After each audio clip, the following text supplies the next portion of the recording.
Alright, on today's episode of Memory Lane, here on Gaming Palooza Empire, we're going to be playing a little bit of Atari 2600. An Atari 2600 controller can only mean one thing. We'll be playing the Atari 2600. Today, we'll be using the Atari 7800, fully backwards compatible with the 2600. The Atari 7800 was released in 1986. The original 2600 was released back in 1977. The Atari 2600 and 7800 combined sold over 30 million consoles. The Atari 7800 featured a 1.79 MHz CPU, 4 kilobytes of RAM, and the Atari 7800 uses the same 2-channel audio chip found inside the Atari 2600. What a great console! And today we're going to be taking a look at some bad and good movie games. Let's take a look at the rating system. It's a 3-star rating system that we came up with here. 1-star, 2-star, 3-star. Let's go check it out real quick. Memory Lane rating system loading. 1-star rating equals horrible, real bad, trash. 2-star rating equals fair, good Randall, worth playing once. 3-star rating equals great, must own, possible hidden gem. Alright, so not only am I going to be rating these games, you guys are going to be rating these games down below. So down below I want to see your list and what your ratings and what do you think about these games. And let's head over to the Atari 2600 and let's check out some good and bad movie and TV show games and let's see how these games are. Alright, here we have Raiders of the Lost Ark for the Atari 2600. Indiana Jones game, as you can see right here, the box art, the label art. Looks pretty cool. It actually has Indiana Jones right there. You can definitely tell it came from like one of the movies right there. Definitely has a little bit of an Atari touch to it. Looks like it was hand drawn or painted or something. Definitely looks pretty awesome. Have no idea exactly how this is going to translate to an Atari game, but we are about to find out. Let's head over. Let's pop in Raiders of the Lost Ark and let's try it out. And here we have the game right here, Raiders of the Lost Ark for the Atari 2600. And right away, the one thing that you're going to probably notice is that this game looks and plays very, very similar to E.T. on the Atari 2600. It looks probably close to the same as far as like the gameplay goes. And once again, you can fall in like weird ditches and holes and stuff like that. So if you like E.T., this is pretty much close to the same. I'm going to give it a 2 stars. It's not terrible. But it's like a open world adventure type thing going on here. What do you guys think? What would you guys rate Raiders of the Lost Ark for the Atari 2600? Alright, next up we have Spider-Man for the Atari 2600. And there's nothing really fancy to be seen here. You have a Spider-Man label art on this Atari cartridge right here and the Green Goblin right there. And you know, the artwork on this looks pretty dated. It looks definitely pretty old, even for comic book standards for back then. I mean, it looks definitely dated. I'm not sure if this is based off the comic books or the 1970s Spider-Man TV show. Alright, this is a little bonus. Let's check this game out and see how good it is on the Atari 2600. And here we have the game right here, Spider-Man. And we got the Spider-Man little theme song right there, and here we go. We can use the Spidey web going up the building, and you can also fall right back down. And this game right here is actually surprisingly pretty fun. And it kind of resembles some of the other Spider-Man games. Like there's one on the Sega Master System that's actually pretty cool, where you have to climb up the building in the first level. And yeah, you can easily fall off this building and you can die. So you have to be very careful how you climb up. I think this game's fun. 3 stars. Highly recommended. Alright, here we have King Kong on the Atari 2600. And for some reason the cartridge is blue. It's a Tiger Vision cartridge. Definitely one of the weirdest looking Atari cartridges. You have King Kong right there in the center holding the lady. And for some reason that lady is like twice as big as the airplanes that are trying to kill King Kong. Look at that. That's pretty hilarious. You have the blue background, and it looks like a pretty cool cartridge. Definitely, probably not common at all. It's like one of those rare cartridges. Let's go take a look at the game and see if it's any good. And here we have the gameplay for King Kong on the Atari 2600, and as expected, yeah, it looks like a Donkey Kong ripoff. And this level looks just like one of the levels on Donkey Kong. And yeah, it's a Donkey Kong ripoff. But it's King Kong.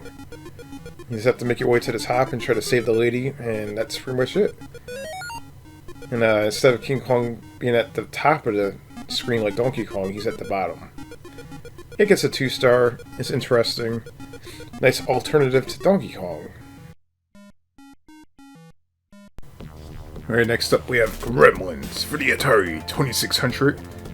Yeah, that's right, we have a Gremlins game. And this game is, I believe it came out in '84 according to the copyright down there in the bottom. You have Gizmo right there. You have the Gremlins, the bad Gremlins in the background. Pretty cool looking label art. I like the label art a lot. This is definitely one of my top favorite Atari 2600 movie, TV show label arts. It looks pretty cool. You got the Gremlins logo right there on the top. And yeah, let's head over to the Atari 2600 and figure out how this translates. And here we have Gremlins for the Atari 2600. Pretty cool title screen.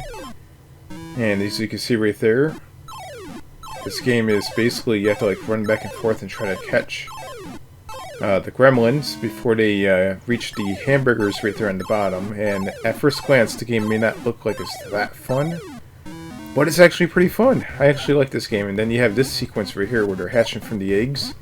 And you have to try to stop them. You have to kill them. These are the bad Gremlins, and this game gets a 3-star. I like it a lot. It's a lot of fun. This is actually a really great arcade movie game on the Atari 2600. I mean, I would not expect any more or any less from it.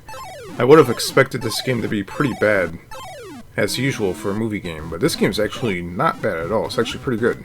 I like it a lot. I like the few different levels that are in this game. You know, it's one of those games you just want to pop into your Atari and play it every once in a while. It's actually pretty good. Highly recommended. And here we have Chuck Norris Super Kicks, if you want to kick ass. Chuck Norris game, well, here it is. Chuck Norris Super Kicks on the Atari 2600. Got some pretty cool imagery right there on the cartridge. It's a Zonix cartridge. Pretty cool looking cartridge. You have Chuck Norris right there on the bottom, kicking someone right there in the stomach.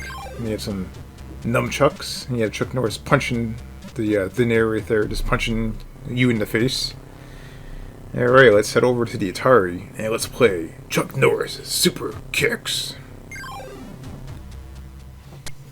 And here we have Chuck Norris Super Kicks on the Atari 2600. It's programmed by Zonix, and this is where things go downhill. Okay, so this game obviously is not a good game. You have to beat up your enemies, which is the obvious thing to do in this game. And you have to try to go to various different places and beat up enemies. And this is a 1-star. It's a very clunky game. And it's not that good of a game. I mean, do you guys feel different about this game? Chuck Norris Super Kicks. Let me know down below. Long before there was GoldenEye 007 on N64, there was James Bond 007 for the Atari 2600. As you can see here, the label art. You have the James Bond 007 logo stamped right there in the label art. Nothing too fancy. There's nothing else to see here except for that. Big old James Bond 007 logo right there. Looks pretty cool.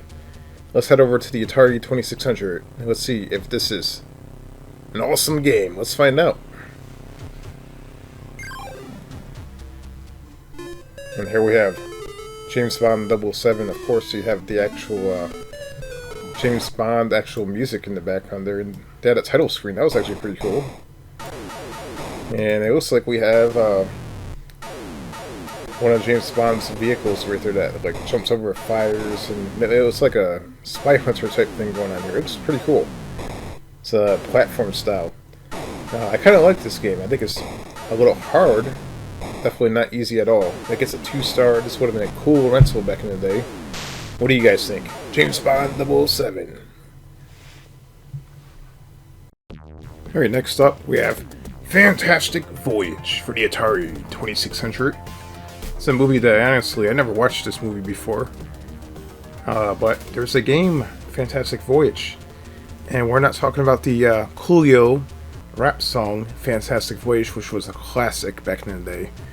We're talking about the movie, and you see right there on the label art, there's only a little screenshot, a little sample of what we're going to get. And there's no label art whatsoever.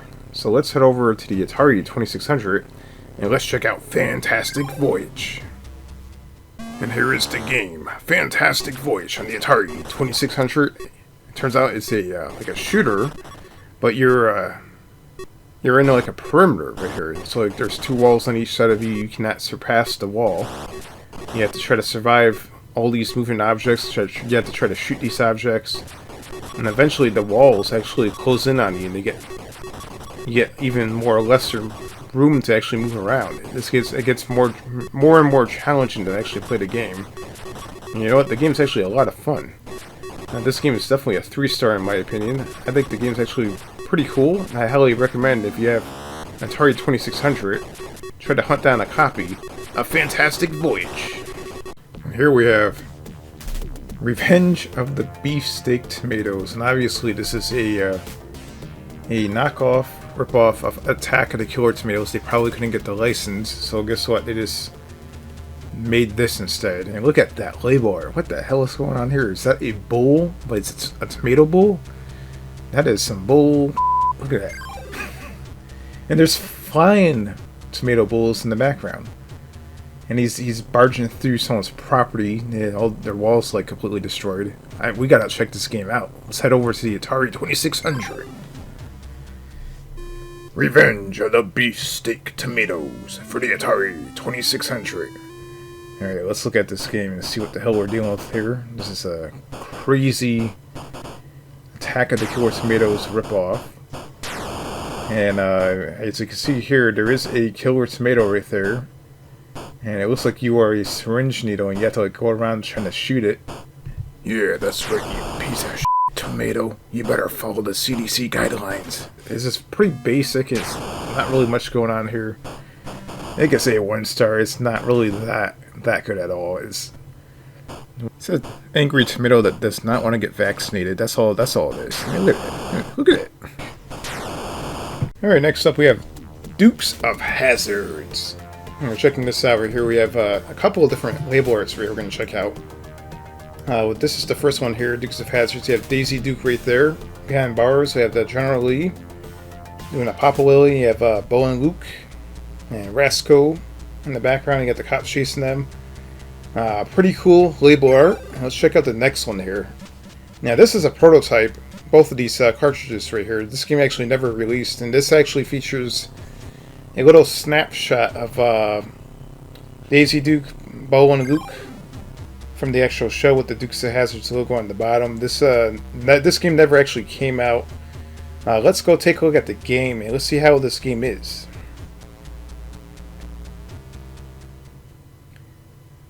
And here we have Dukes of Hazzards, a prototype for the Atari 2600. It has a cool looking title screen. I mean, check that out. And here is the game right here. It appears to be like some sort of maze game. You have to like run around and you have to try to escape Rasco. And here he is. He's going to get you. And the game is not really the greatest. I mean, it's a 2-star. You look on top, they have a boss hog. Check that out. Now, what do you guys rate this game? Let me know down below. This game is interesting. Alright, here we have Flash Gordon for the Atari 2600, a 20th Century Fox game. They make a lot of movie games, TV show games for the Atari. And this is based on the Flash Gordon movies, TV show, whatever you want to call it. Right there in the center. I remember watching Flash Gordon years ago. That bald guy right there in the center, I don't even remember what his name is, but he used to scare the crap out of me the way he looks. He's a very, very frightening looking guy. And let's head over to the Atari 2600 and let's play some Flash Gordon. Get ready for some Flash Gordon shooter action on the Atari 2600. And here it is, folks. Flash Gordon on the Atari 2600. You have like a little radar maze right there on the bottom that depicts the location that you're at. So this is definitely not your typical vertical or horizontal shooter. You actually have different layers. You can move forward and back and go different directions using that maze. Now this game at first glance probably doesn't look fun at all. But you know what? It's a lot of fun. I actually love this game a lot. I love the little radar on the bottom that tells you where your enemies are. The game also is not too difficult. And it's not too easy either, so it's like just the right difficulty. It's a lot of fun. I hope you guys enjoyed that episode of Memory Lane. Stay tuned for more Atari 2600 episodes, NES episodes, Sega Genesis, all kinds of crazy stuff. Now, if you guys enjoyed this format, let me know down below. Do you want to see more ratings on more games? Why don't you give your suggestions down below? I want to know what games you want to see next, what consoles you want to see next. Down below, let me know. And have a great day, and stay tuned for more episodes.